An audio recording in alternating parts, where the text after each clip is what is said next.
What does it mean to be the best Bout Machine?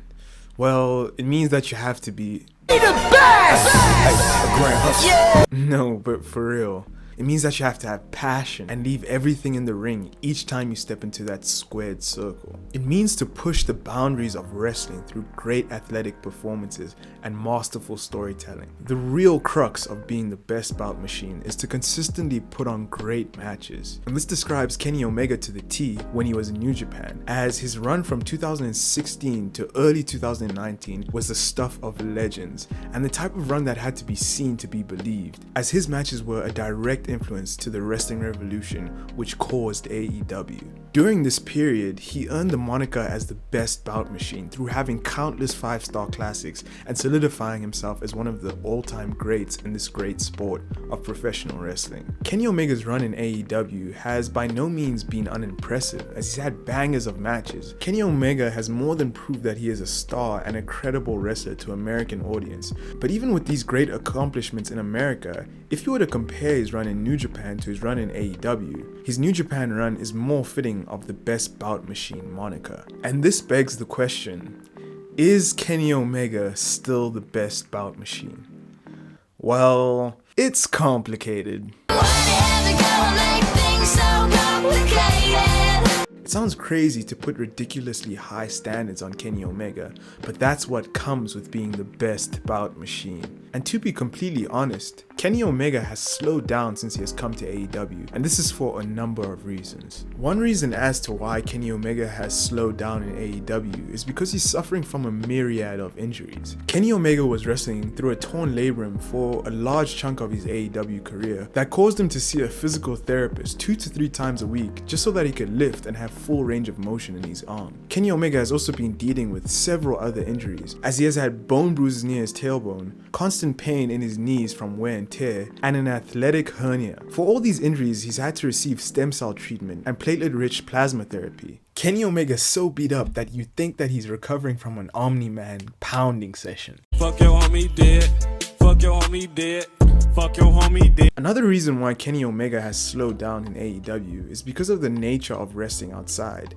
Because of the pandemic, AEW were restricted to Daily's Place for almost 500 days, and Daily's Place is an outside venue, so it's especially hard to wrestle in these conditions. Kenny Omega has gone on record to say that wrestling outside is very difficult, especially during the winter, because the cold makes your muscles contract, and that makes it very hard to wrestle and be explosive in the ring. He has also said that it causes a lot of stress on his knees, and it's detrimental to him because in the past he has had surgery on his knee. Another reason as to why Kenny Omega has slowed down in AEW is because the wrestlers in AEW are not of the caliber of New Japan Pro Wrestling in terms of in-ring work. In New Japan, sports-centric wrestling is prioritized over sports entertainment, so they have cultivated an environment where the wrestlers are required to be good in the ring no matter what. So basically, Vince McMahon's worst nightmare.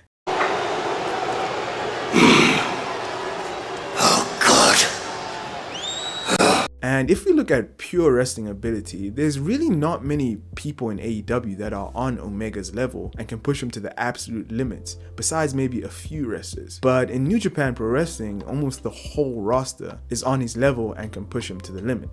Another reason as to why Kenny Omega has slowed down in AEW is because it's hard to have classic matches with TV style wrestling. One of the pitfalls of TV style wrestling is that there's many ad breaks, and you can't necessarily have a 5-star classic with ads inserted in between. And there are only 4 events a year where there's no ad breaks for the consumer to sit through. And in this aspect, New Japan Pro Wrestling's matches have better flow. You could even say high fly flow, as there are no ad breaks and they run way more shows than AEW.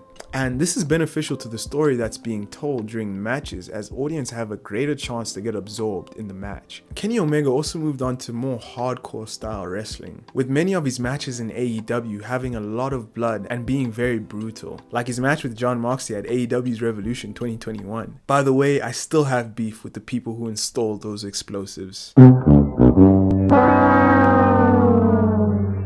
Another reason as to why Kenny Omega slowed down a bit in AEW is because his heart is still in Japan in some aspects, and this was especially evident in the early parts of his AEW career. And Kenny Omega has gone on record to say that prior to AEW, he was planning on spending his days in Japan, so clearly he has a deep love for Japanese culture. And I don't know if I'm in the minority here, and especially if you've seen his run in New Japan Pro Wrestling. For a couple of months at the beginning of AEW, he seemed kind of despondent, almost like he was missing Japan. Or maybe he was just missing a certain golden lover.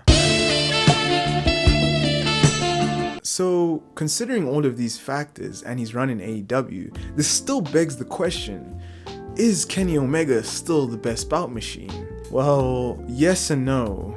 No, because there are other wrestlers in different wrestling environments that are more deserving of the moniker Best Bout Machine, like a certain Wilbur Ocean Spray and a dragon named Shingo Takagi. And yes, he is still the best Bout Machine because time and time again, Kenny Omega has shown that if circumstances are right, he will put on a great bout. As seen with his matches across several different promotions, like in AAA with Andrade or Laredo Kid, and in Impact with Sami Callihan or Rich Swann, and in AEW with the likes of Jungle Boy, Christian Cage, Jon Moxley, Rey Fenix, Pac.